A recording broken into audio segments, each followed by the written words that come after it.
Steve Blair. Thank you for joining us, President of Lyceum Insurance Services. You are next up. Thank you.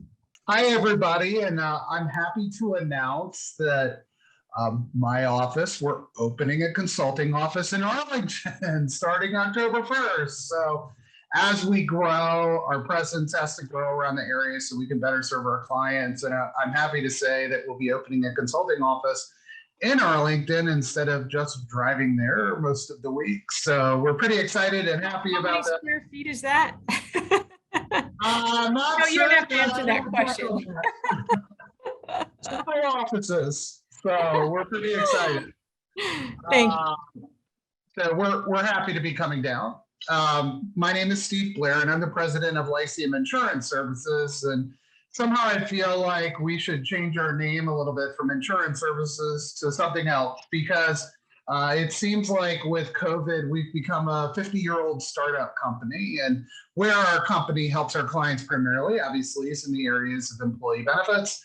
But we also do the business insurance and the risk liabilities, as well as HR consulting with our clients. Because imagine this, one day you're living and working in the Washington, D.C. metropolitan area, and your staff lives and works in the Washington, D.C. metropolitan area. And all your benefits are designed to live and work in the Washington, D.C. area. And then something happens like a pandemic, and you have employees scattered all over the country.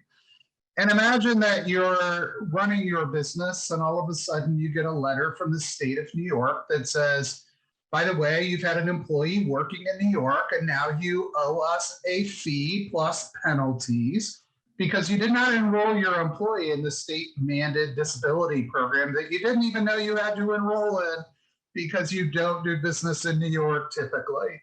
And that's what we do to help our clients. We really act as the intersection between employee benefits, risk management, and HR for our clients. And it's become so important during this period of the pandemic and what we do.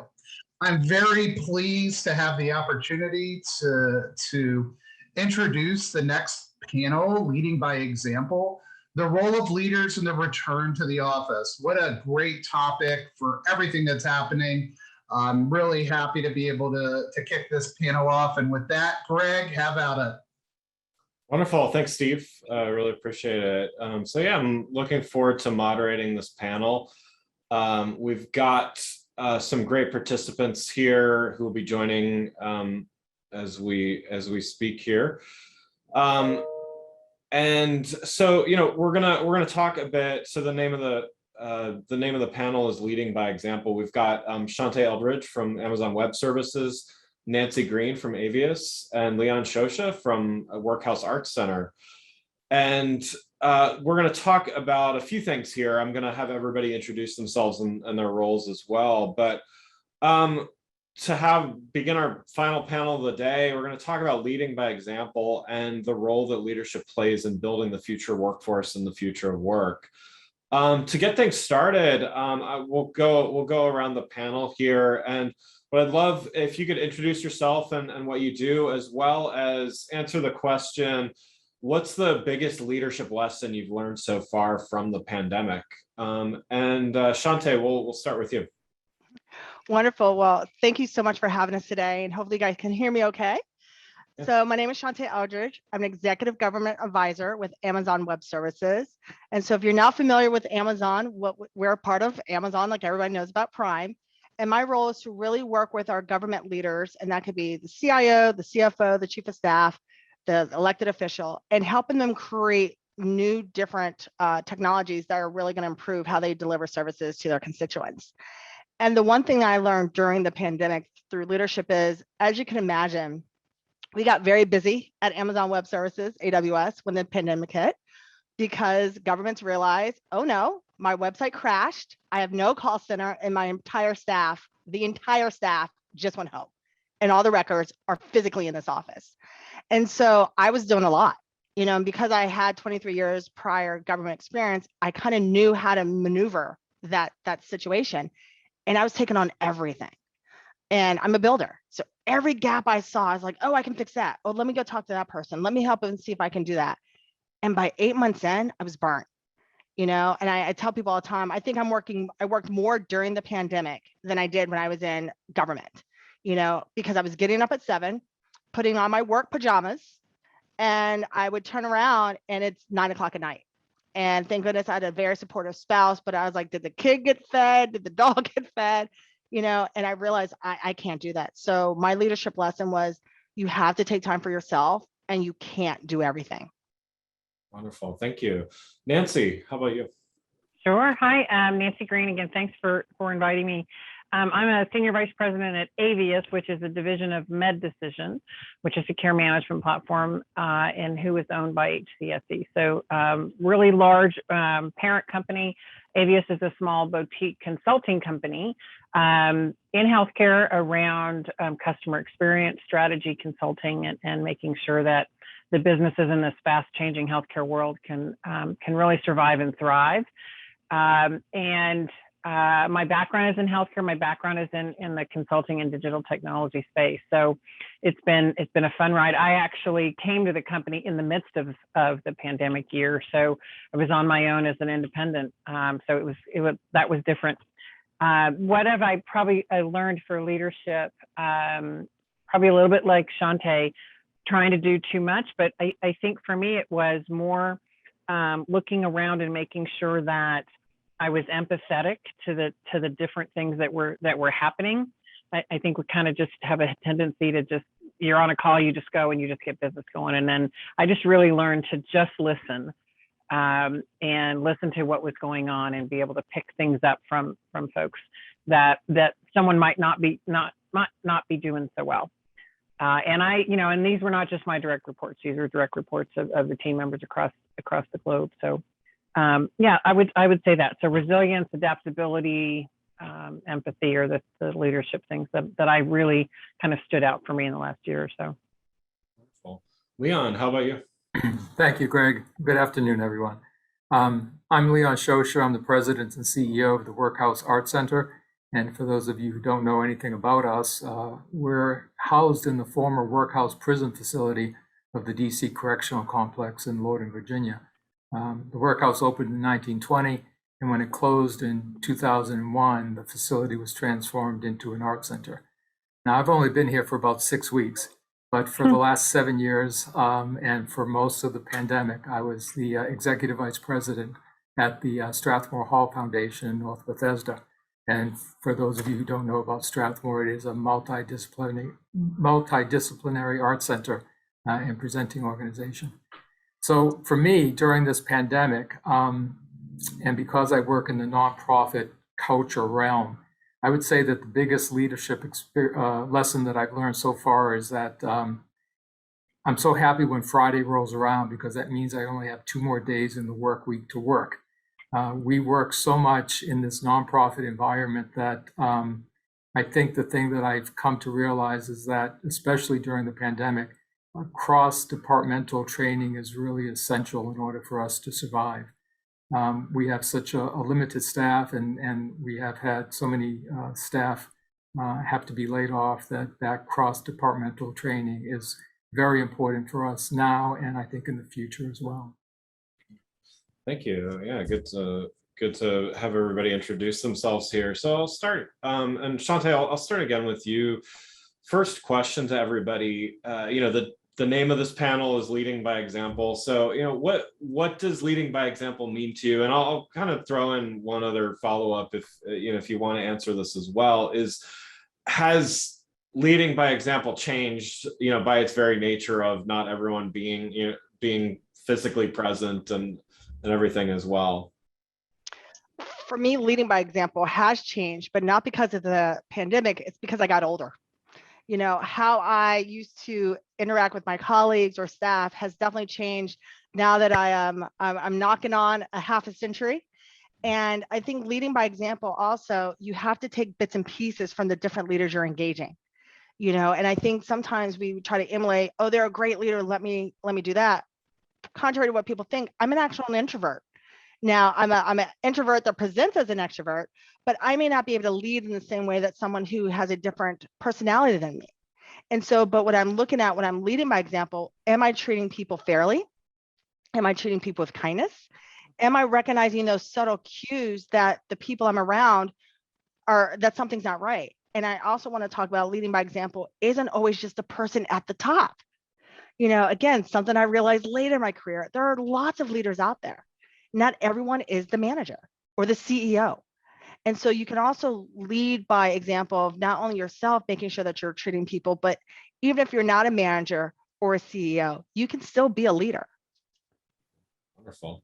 Nancy, what are your thoughts?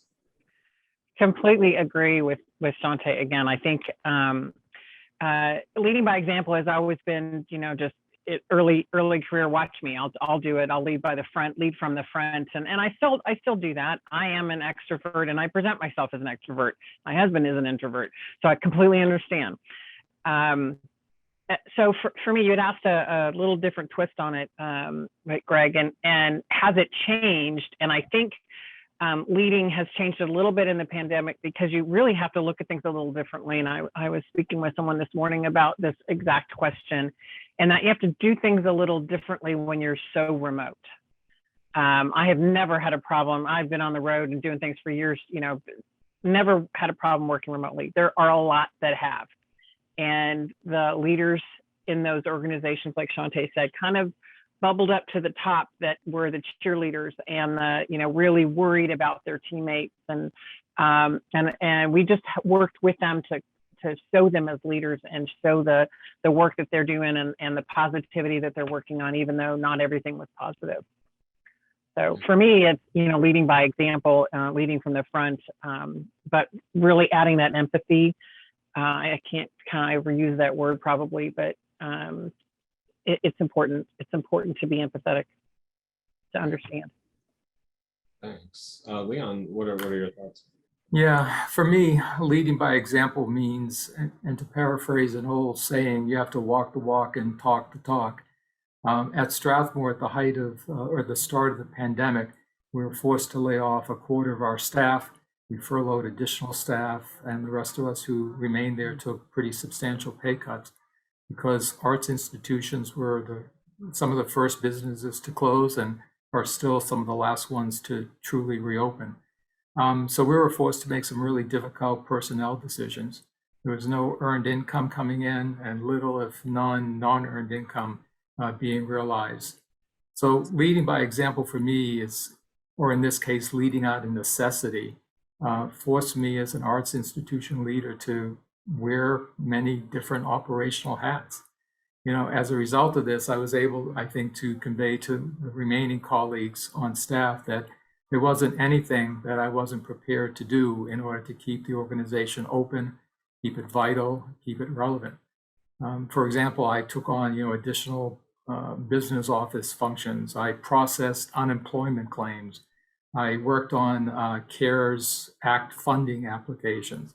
I took over the security functions. I dealt with maintenance and HVAC scheduling things. I did everything that was needed to do in order to keep that organization open and hopefully getting us to a stage, or getting them to a stage now that I'm no longer there, where they could welcome 2,000 people back into the concert hall at one time.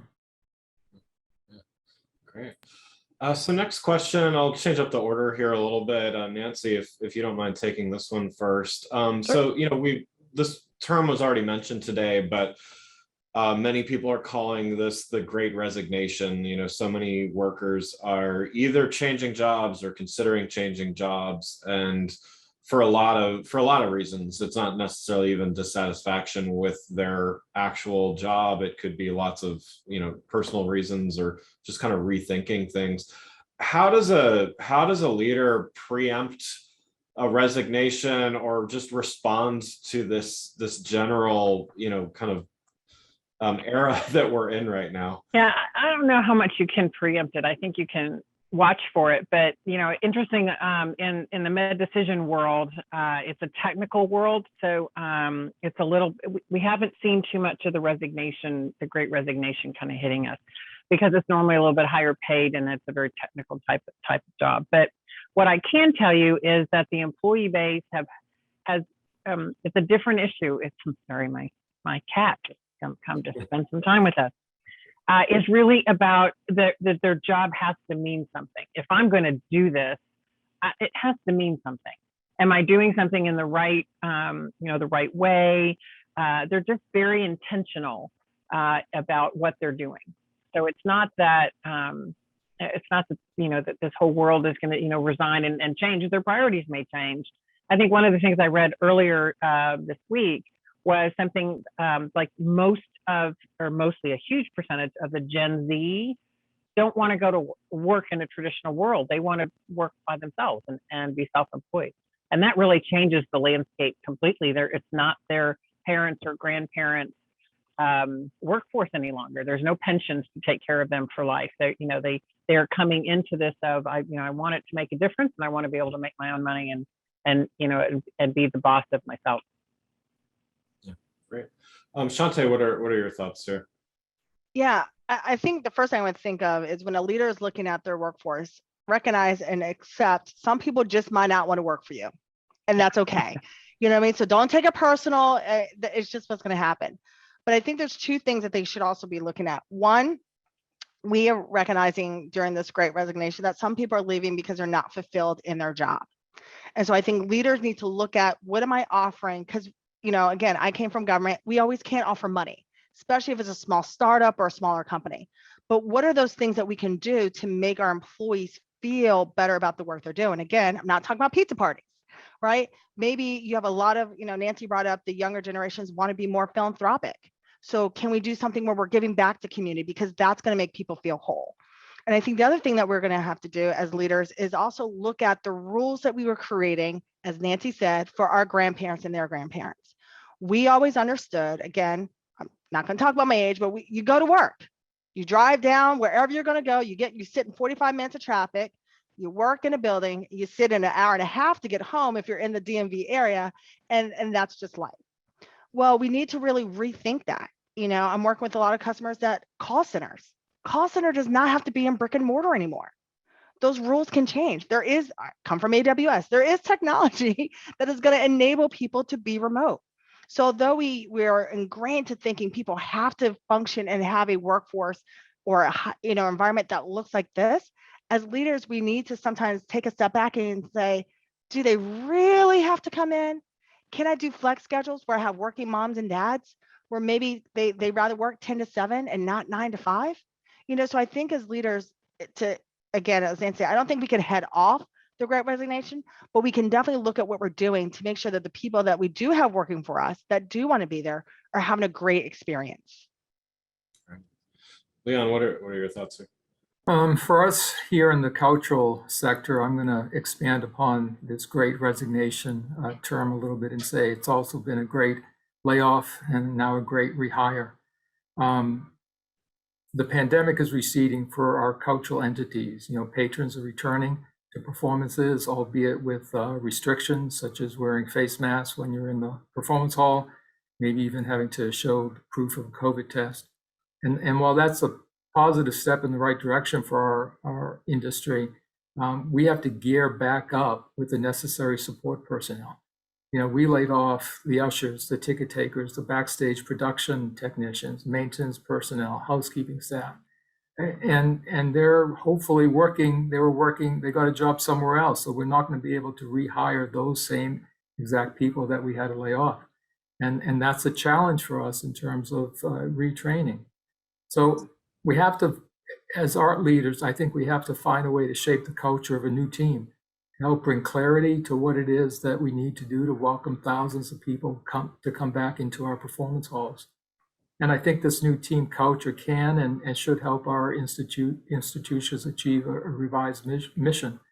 So, how do we respond? We create a new work environment. We make those folks that were left and those that are coming back to our industry feel like they're a part of something new, a new mission. And at times we'll have to keep changing as circumstances change. So for us in the cultural industry, like I said, it's not just resigning, it was a layoff, and it's now trying to rehire everybody back. Yeah.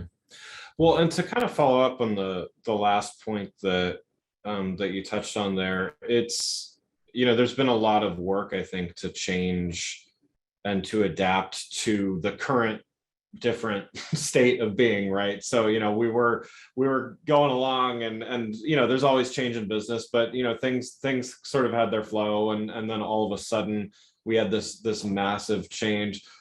I think the role of the leader moving forward is not necessarily just to help people adapt to this one change, or maybe there's going to be a shift backwards. It's kind of what you touched on there, Leon, which is to be able to create this adaptivity, this continual adapt. I mean, I'm a big fan of Agile. I have a big Agile word in my background here, and a big believer in that from, both from a technical as well as from a business standpoint, is agility, resilience, whatever terms you want to use there.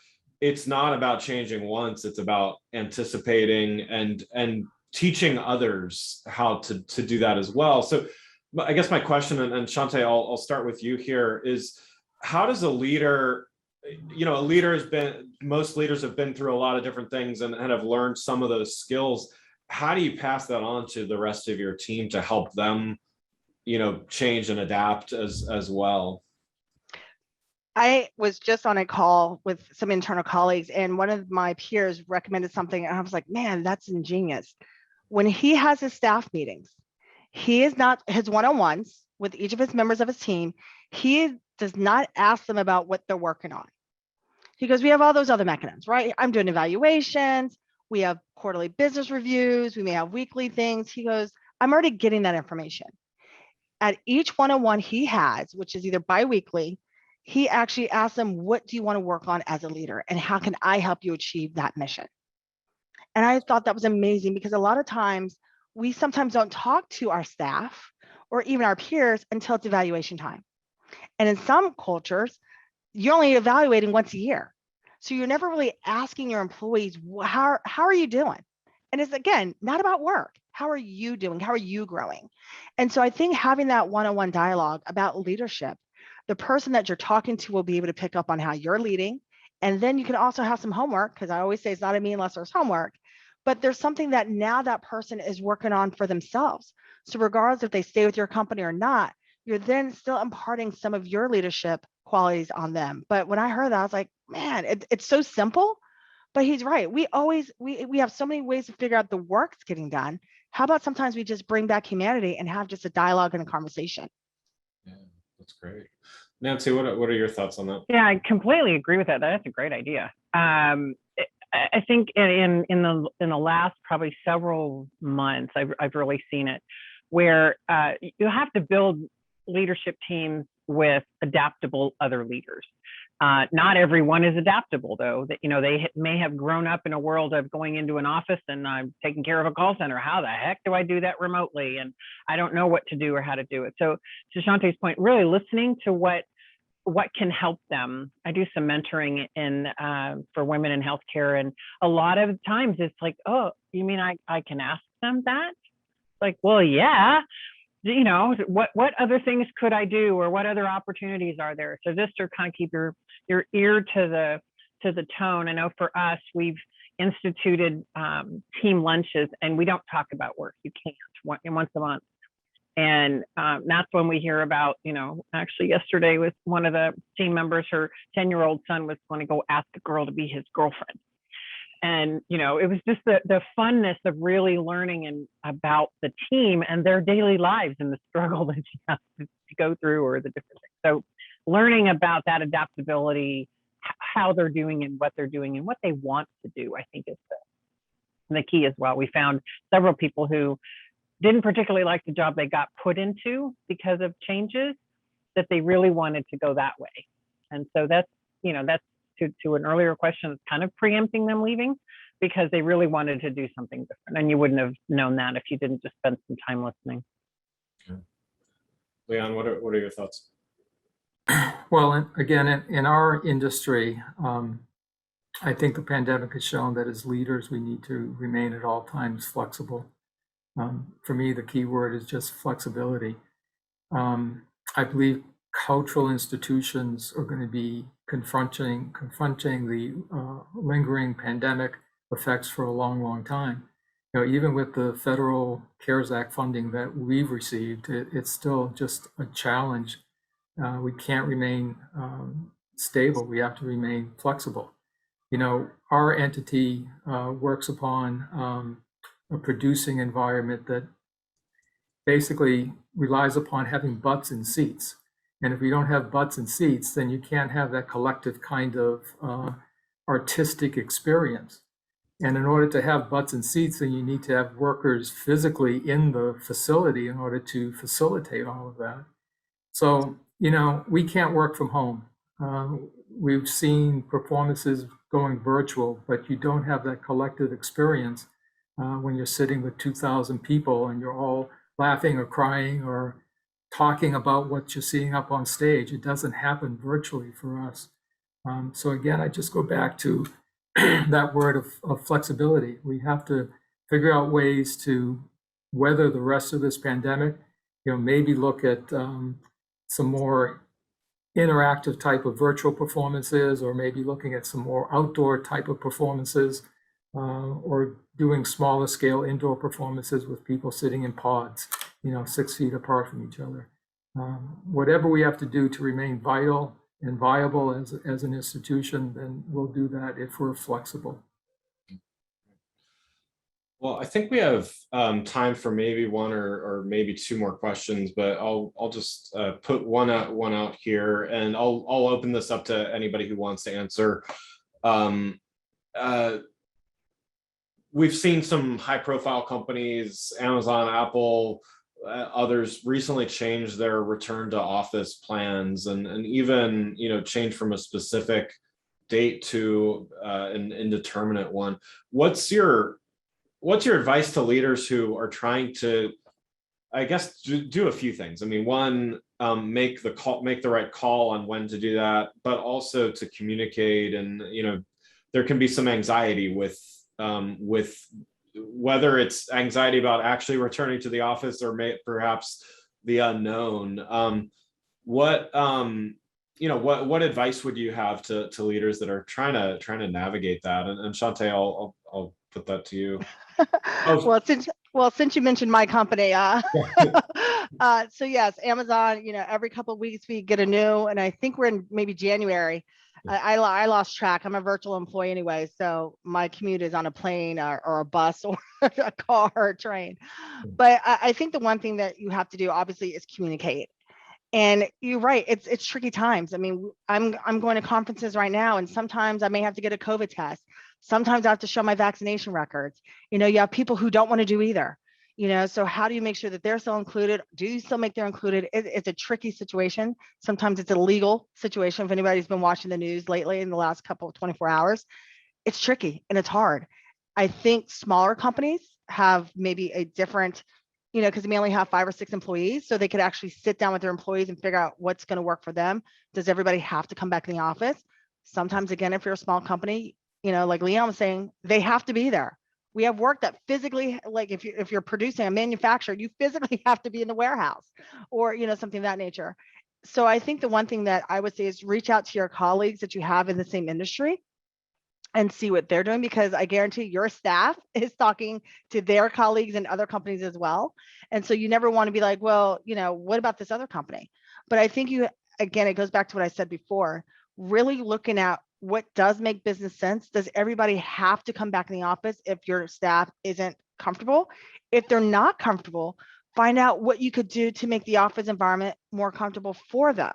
So I think that's also what we kind of miss. You're like, oh, everybody, you know, we're going to work from home. Well, maybe as Leon said, you could do pods, or can you rearrange your office in a way, or have shifts, you know, where somebody comes in the morning, somebody else maybe comes in the afternoon, or, you know, but I think it's a tricky, I wish I had an easier answer. It's a tricky situation just because it is health and people, you know, how we feel about it. But I think the one thing that you can do is figure out what makes the most sense for all of your team, not just your senior leaders, but your entire team. And I probably add to that. So I think, you know, I spent some time, I think yesterday with our chief human resource officer, and because we have offices all over. And we have several hundred employees at the med decision level, and we had a return to work. This was the day, and then it came to we're not sure. to your point, it absolutely has to be communicated. And then it was communicated that, listen, the Delta variant has really changed this. We're not going to do it. You have to go back. And then it really has morphed into this kind of a soft launch is what they're calling it. All of our offices have key codes so we know who, so you can go in whenever you want. There are some rules that you have to follow, but earlier statements, it was the prior panel was a little bit of, okay, if you wear a mask, but you don't, you're supposed to stay 6 feet apart. And we were kind of laughing about it. It's like, what do you do? Carry, pool, party pool things or yardsticks? I mean, how in the heck you're going to do that? But I think the two things that she really pointed out was that culturally, you have to be very aware what's happening in the cultural in that particular office. And the other thing that she said is that is to really be very flexible, but to teach you, they're going through an entire teaching of the managers on how to watch for and manage through flexibility. So some want to go into the office for a while, then go home, pick up their kid, and then go just stay home and finish their day up. But, too much flexibility, I guess they found some people who were doing gig jobs, because we were giving them so much flexibility. They were Uber driving at the, time. So you have to put some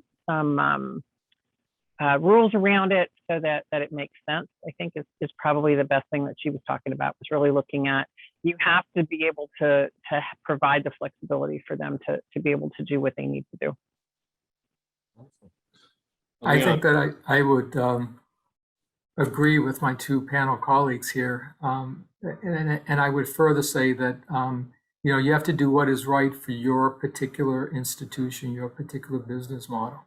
I've been talking a lot about the Strathmore, but I'll end up by talking a little bit about Workhouse. And we have over 60, maybe 65 artists in actual studios. This is where they come and they create their art. So if you're going to be throwing a pot, if you're working with clay, if you're working in fusing glass, if you're painting a mural that's 20 feet wide by 20 feet high, you can't really do that at home. You have to be here. So what's right for this institution is not going to be right for any other institution. So I would just say, to leaders, listen to your staff, listen to your colleagues, listen to your heart, and just do what's right for you. I would add too that one of the things that they really, really looked at from the CEO level down was, is it a business necessity to go back to the office? Shaunte, you and I are both, virtual. I have a Dallas office. I've never been in it. They were about to open a brand new office today. Everything's shut down. And so it's a beautiful downtown Dallas office, never been in it. And so they had to really look at, do we really have to? We've done pretty well in a completely virtual world. So is it necessary? Is it a forced, and it's not going to be a forced comeback? Wonderful. Well, thanks so much to everybody. It's been a great discussion, and I would love to reconvene this at some point in the future. Would love to have everybody back to one of our events. But thanks so much for taking the time today. Absolutely. Thank you. You all was great. I just want to cap off that, this has been such an enlightening and informative conversation among all the panelists. So I want to thank everybody who's still on the call.